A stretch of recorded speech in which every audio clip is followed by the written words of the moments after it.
Hello beginner dragons, this is Mr. Van, and today is going to be the beginning of the third week, which means we are going to be talking about our physical and mental goal, then we are going to do a warm-up, and then we are going to combine our first week and our second week about our form, and we are going to make that one complete piece.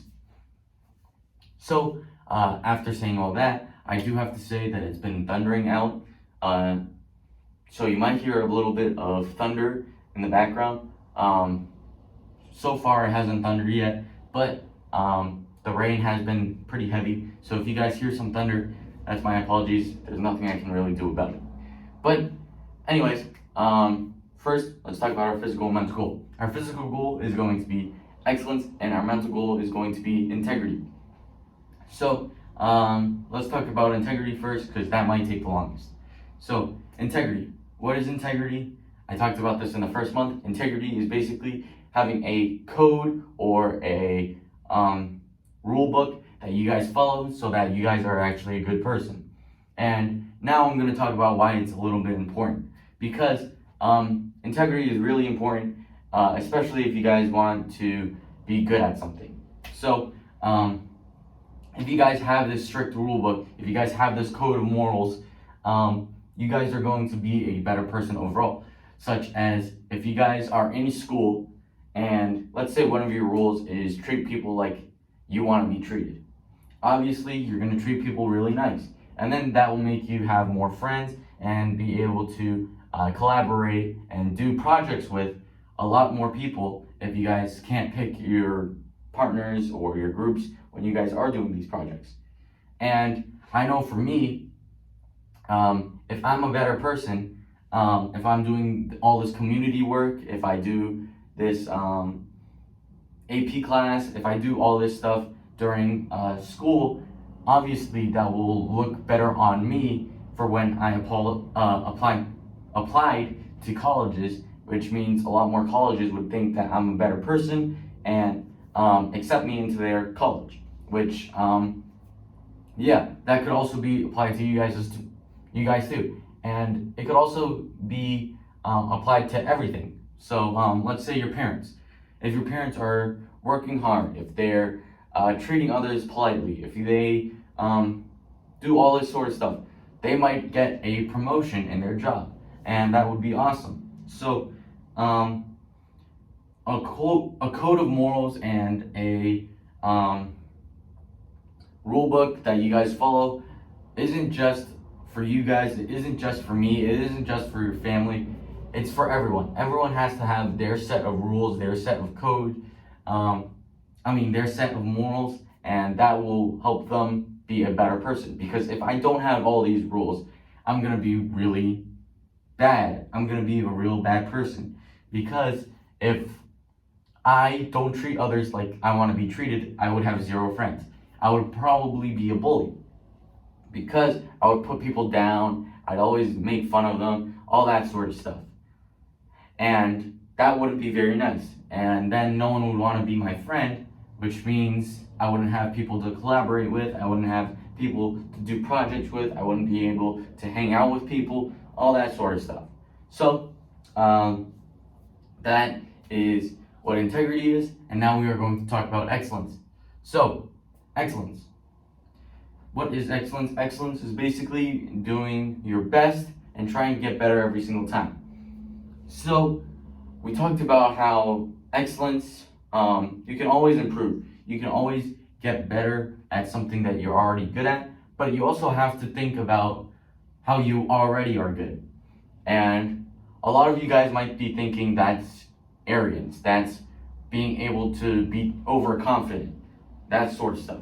But there are people in the world that know that they're good, and they appreciate being good. And they're not bragging, they're not saying, I'm better than you at this. They're just saying, I understand that I'm good. Like, look at Usain Bolt. Usain Bolt, if you guys don't know, is the fastest person in the world. He runs really, really fast. And he's been to the Olympics and won multiple times. So, he knows he's good. But he doesn't go around saying that he's better than everyone. He's not saying I'm faster than everyone. He is more competitive than everyone, sure, but he doesn't say, I'm better than you, and all that sort of stuff. And from the videos that I watch of him running, he is actually really friendly. He appreciates when someone is ahead of him in the race because that gives him a more bit of challenge. And an example of me, a lot of people tell me that I'm really good at karate.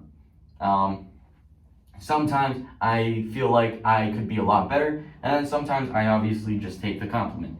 And I know that I'm good. I know that I can do some stuff that other people can't, but there's always room to improve, and I know that I'm good, but I also have to accept that I can be better and try and get better using excellence and trying to improve at what I'm already good at.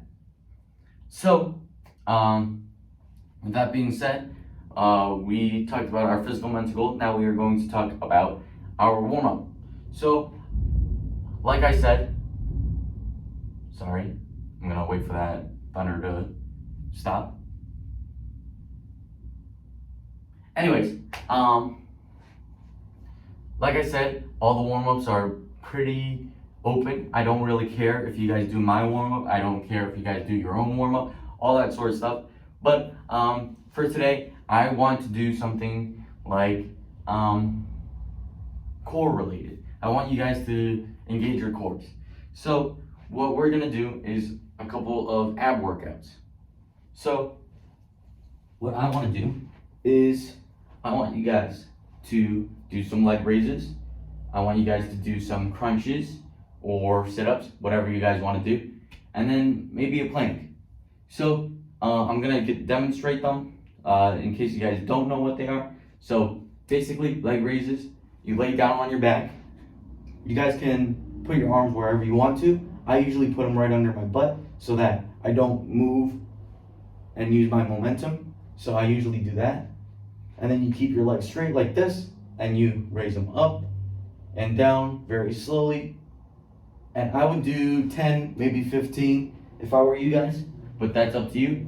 Obviously, you guys know how to do sit-ups. We did them, I think, last week. So cross your arms like an X, sitting up. If you guys want to do crunches instead, you still cross your arms and just raise your shoulder blades off the ground like this, not all the way up, but just off the ground a little bit. Hold that for like 1 second and then bring it down. So 1, 2, stuff like that. Or you can do the sit-up and go all the way up, then all the way back down. Now we do a plank. So plank is basically push-up position. If you guys want to do a low plank, it's push-up position, but on your elbows. So a regular plank looks something like this, where it's just push-up position, making sure my back is flat, stuff like that, and it's engaging my core.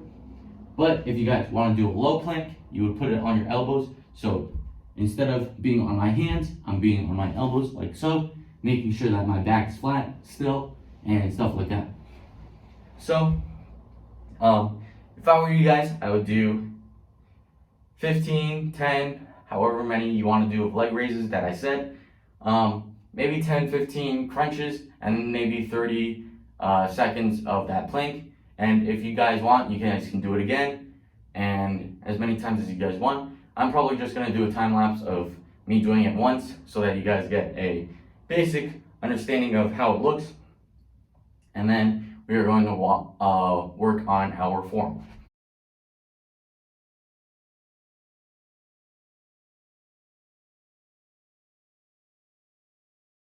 So we're back, and now we are going to be doing our form.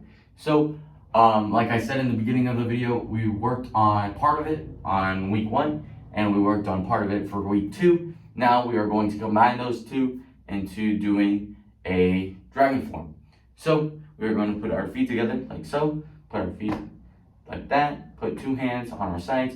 We are going to say dragon form 2, sir, and then put up 2 fingers and bow like that. We are going to get into our left guard stance. So we put our left foot in the front, right foot in the back, making sure that we have a toe heel line with our target. Now we are going to do a touchdown, twist and punch, making sure that we rotate into a front stance Nope, forward bow, making sure that we rotate into a forward bow, making sure that it's vertical. We turn our foot 45 degrees, making sure that it's pointed towards the corner. We do a front kick, bring it all the way back into our guard stance. We twist, do a twist and punch, turn our foot, and do a pizza kick, like so. So, that is Dragon Form 2. I don't want you guys to worry about little itty bitty details. I want you guys right now to focus on putting it all together. So what I recommend you guys doing is, if you guys are struggling on a certain move, just do that repeatedly. Maybe do it on a pillow, maybe do it in the air, maybe record yourself, see what you're doing and see what you might be doing wrong, stuff like that. But after that, I want you guys to combine a few moves at a few moves at a time.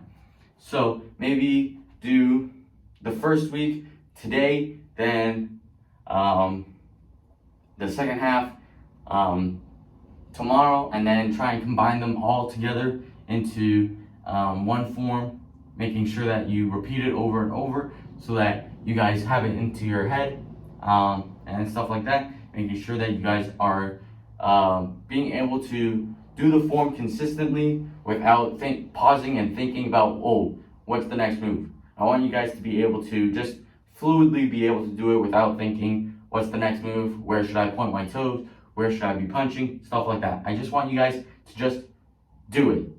And that is going to be it for me. And I will see you guys next time. Bye.